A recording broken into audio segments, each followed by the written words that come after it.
পর্দায় এক ফ্রেমে চমক দেখাবেন প্রিয়াঙ্কা, ক্যাটরিনা ও আলিয়া। বলিউডের 3 লেডি সুপারস্টার প্রিয়াঙ্কা চোপড়া, ক্যাটরিনা কাইফ ও আলিয়া ভাটকে একসঙ্গে দেখা যাবে ফারহান আখতারের নতুন সিনেমা জিলে জারাতে। দীর্ঘদিন ধরে এই ছবির ঘোষণা থাকলেও কাজ শুরু না হওয়ায় ভক্তদের মধ্যে হতাশা বিরাজ করেছিল। সোশ্যাল মিডিয়ায় নানা মন্তব্য ও আলোচনা চলছিল। কেউ কেউ বলছিলেন হয়তো ছবিটি আর তৈরি হবে না, কারণ এই 3 তারকার জীবনের গতিপথে কয়েক বছরে যথেষ্ট পরিবর্তন এসেছে। একসঙ্গে সময় খুঁজে ছবি করা নির্মাতার জন্য চ্যালেঞ্জ হয়ে উঠেছিল। তবে এবার নতুন পোস্টার প্রকাশিত হওয়ার পর ভক্তদের উত্তেজনা ফের ফিরে এসেছে। পোস্টারে দেখা যাচ্ছে প্রিয়াঙ্কাকে ড্রাইভিং সিটে, হাস্যোজ্জ্বল আলিয়া তার পাশের সিটে ক্যামেরা হাতে বসে আছেন, আর ব্যাক সিটে গর্ভবতী ক্যাটরিনা কিছুটা গা এলিয়ে শুয়ে আছেন। ছবিটি মূলত একটি রোড ট্রিপের গল্প, যেখানে 3 নায়িকার চরিত্রের মানসিক দ্বন্দ্ব, বন্ধুত্ব ও জীবনের মিশ্র অনুভূতি ফুটে উঠবে।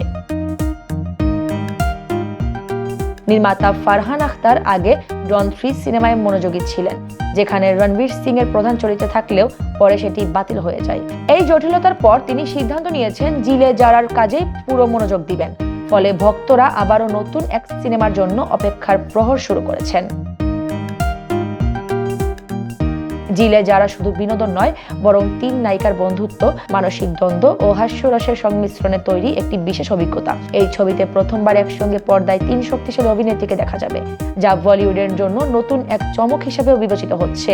দর্শকেরা এখন পোস্টারের মাধ্যমে ছবির রোড ট্রিপের আনন্দ ও উত্তেজনার এক ঝলক দেখার সুযোগ পাচ্ছেন, যা সিনেমা মুক্তির আগেই তাদের উচ্ছ্বাসের মাত্রা বাড়িয়ে দিয়েছে।